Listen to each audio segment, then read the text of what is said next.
Selamat siang teman-teman semuanya. Kami dari kelompok 3 yang terdiri dari Sivia Fitriani, Sekar Ayu Kinanti, dengan saya sendiri Sinta Murbaning, Siti Sulistiawati, dan Ibu Munandiro.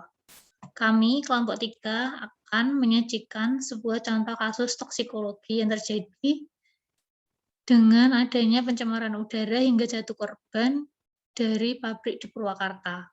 Keracunan tersebut diakibatkan adanya kebocoran asam sulfat dari acid plant, yaitu tungku asam milik suatu perusahaan yang produksi serat rayon viskos pada Selasa 1 November tahun lalu. Untuk selanjutnya akan dijelaskan oleh Mbak Safia Fitriani.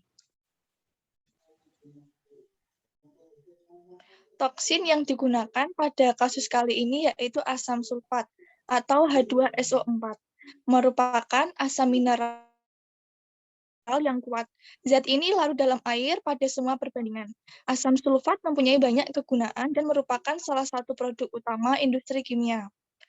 Produksi dunia asam sulfat pada tahun 2001 adalah 165 juta ton, dengan nilai perdagangan seharga US 8 juta. Slide selanjutnya. Definisi. Asam sulfat atau H2SO4 merupakan bahan kimia yang sangat kuat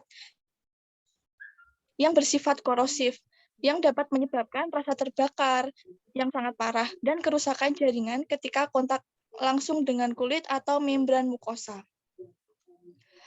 Cairan tidak berwarna, tidak berbau, dan amat korosif, bersifat oksidator, bereaksi hebat dengan air, dan mengeluarkan panas atau eksotermis, bereaksi juga dengan logam, kayu, pakaian, dan zat organik. Kurang 10% bersifat iritan, dan kurang 10% bersifat korosif. Proses pembuatan rayon viskos dari serat selulosa kayu setelah dicampur dengan tetraaminokoper direaksikan dengan asam sulfat. Dahulu disebut minyak vitriol. Slide selanjutnya akan dibacakan oleh Mbak Sekar. Oke, baik. Jenis konsentrasi asam sulfat yang digunakan untuk berbagai keperluan. 1. 10% asam sulfat encer untuk kegunaan laboratorium. 2. 33,53% asam baterai. 3. 62,18% asam baik atau asam bubuk. 4.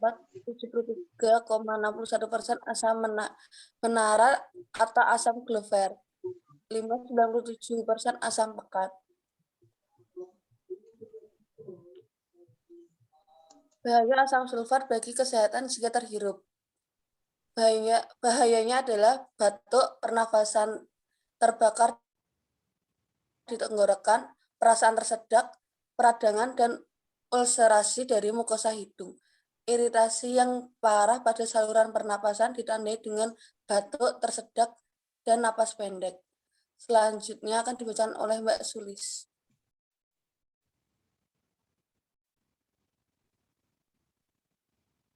Baik, penata laksanaan pada korban keracunan, resultasi, dan rehabilitasi. Penata laksanaan jalan nafas yaitu membebaskan jalan nafas untuk menjamin pertukaran udara. Penata laksanaan fungsi pernapasan untuk memperbaiki fungsi ventilasi dengan cara memberikan pernapasan buatan untuk menjamin cukupnya kebutuhan oksigen dan pengeluaran karbon oksida. Penata laksanaan sirkulasi bertujuan mengembalikan fungsi sirkulasi darah. Slide selanjutnya, Mbak. Ruang lingkup. Toksikologi lingkungan mempelajari efek dari bahan polutan terhadap kehidupan dan pengaruhnya pada ekosistem yang digunakan untuk mengevaluasi kaitan antara manusia dengan polutan yang ada di lingkungan. Slide selanjutnya akan dibacakan oleh Bu Munandiro.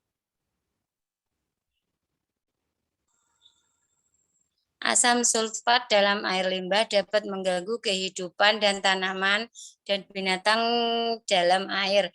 Selain itu, asam sulfat dapat menyebabkan hujan asam yang bersifat sangat reaktif, mudah bereaksi atau memakan benda lainnya sehingga menyebabkan kerusakan seperti proses pengkaratan atau korosi serta kimia lainnya. Pemecahan kasus. 1. Pabrik menyediakan tempat penampungan dan pengolahan bahan baku B3 atau bahan berbahaya dan beracun dengan baik dan aman serta melakukan pemeliharaan secara berkala. 2. Pengecekan ulang yang dilakukan oleh petugas perusahaan setiap 2 minggu sekali secara langsung dan dalam bentuk data checklist laporan tiap dilakukan pengecekan, serta memastikan bahwa tidak ada kebocoran pada zat asam sulfat pekat dan berbahaya lainnya. 3.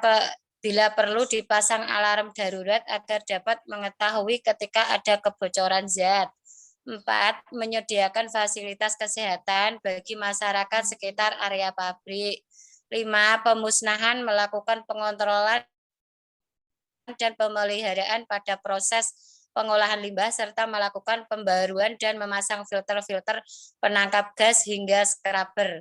Selanjutnya akan diserahkan pada Mbak Sinta. Terima kasih teman-teman semuanya. Cukup sekian presentasi kami untuk toksikologi jenis lingkungan. Terima kasih, semoga bermanfaat.